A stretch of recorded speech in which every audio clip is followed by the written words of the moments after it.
नमस्कार, जय श्री कृष्ण। आज हम आपको रामायण के एक प्रमुख पात्र शबरी के बारे में बताएंगे।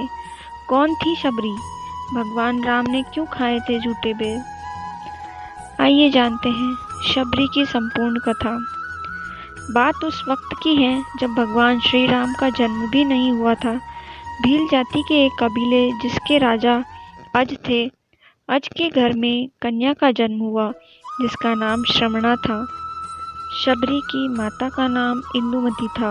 शबरी की जाति शबर थी जो कि भील से संबंधित थी।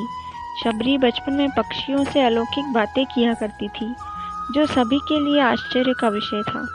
धीरे धीरे शबरी बड़ी हुई, लेकिन उसकी कुछ हरकतें अज और इंदुमती के समझ से परे थी। समय रहते शबरी के बारे में उसके माता पिता ने किसी ब्राह्मण से पूछा कि वह वैराग्य की बातें करती है। ब्राह्मण ने सलाह दी कि इसका विवाह करवा दो। राजा अज और भील रानी इंदुमती ने शबरी के विवाह के एक बाड़े में पशु पक्षियों को जमा कर दिया। फिर जब इंदुमती शबरी के बाल बना रही थी तो शबरी ने पूछा कि माँ, हमारे बाड़े में इतने पशु पक्षी क्यों हैं? तब इंदुमती बताती है कि ये तुम्हारे विवाह की दावत के लिए है।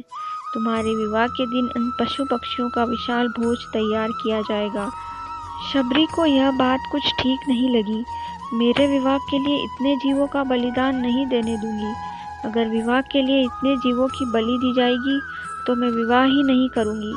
श्रमणा ने रात्रि में सभी पशु पक्षियों को आज़ाद कर दिया।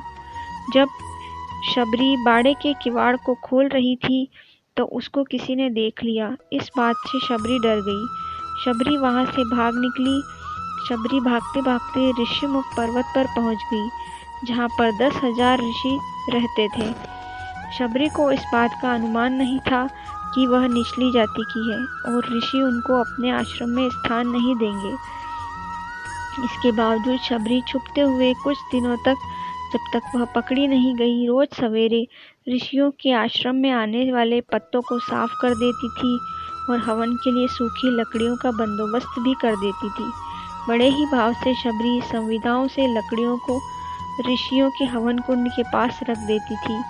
कुछ दिनों तक ऋषि समझ नहीं पाए कि कौन है जो इतने सारे काम निपटा रहा है, कहीं कोई माया तो नहीं है। फिर जब ऋषियों ने अगले दिन सवेरे जल्दी शबरी को देखा तो उन्होंने शबरी को पकड़ लिया। ऋषियों ने शबरी से उसका परिचय पूछा तो शबरी ने बताया कि वह एक भीलनी है। ऋषियों ने भीलनी को नीच जाति का बताकर उसको ताड़ने लगे। तभी उसी समूह से एक ऋषि मतंग ने शबरी को उन ऋषियों से बचाया और उसको अपनी बेटी कहकर उसको कुटिया में शरण दी और सेवा करने को कहा।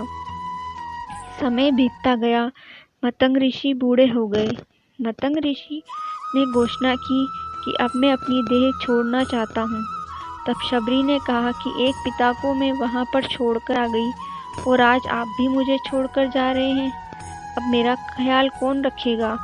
मतंग ऋषि ने कहा, बेटी, तुम्हारा ख्याल अब राम रखेंगे। शबरी ने सरलता से कहा, राम कौन है और मैं उन्हें कहाँ ढूंढूंगी? बेटी, तुम्हें उनको खोजने की जरूरत नहीं, वो स्वयं तुम्हारी कुटिया पर चलकर आएंगे। शबरी ने मतंग ऋषि के इस वचन को पकड़ लिया कि राम आएंगे। शबरी रोज भगवान के लिए फूल बिछा कर रखती, उनके लिए फल तोड़कर लाती और पूरे दिन भगवान श्री राम का इंतजार करती। इंतजार करते करते शबरी बूढ़ी हो गई, लेकिन अब तक राम नहीं आए।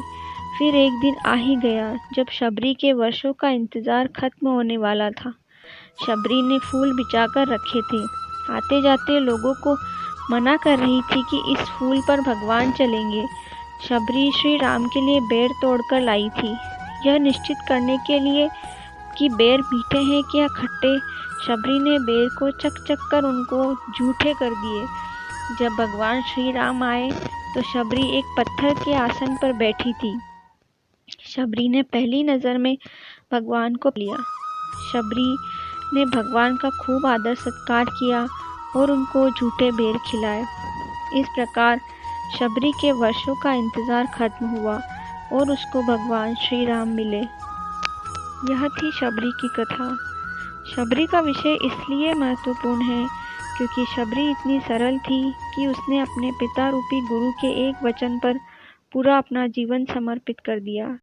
वह ऋषियों की सेवा करते हुए प्रभु श्री राम का इंतजार करती रही और सब्र रखा, इसीलिए उसका नाम श्रमणा से शबरी पड़ा। वीडियो कैसा लगा कमेंट करके ज़रूर बताएं, और अगर आप मेरे चैनल पर नए हैं तो जल्दी से चैनल को सब्सक्राइब करें, वीडियो को लाइक करें और बगल में जो घंटी दी हुई है उसे ज़रूर दबाएं, जिससे आगे आने वाली वीडियो का नोटिफिकेशन आपको जल्दी मिल सके। राधे राधे।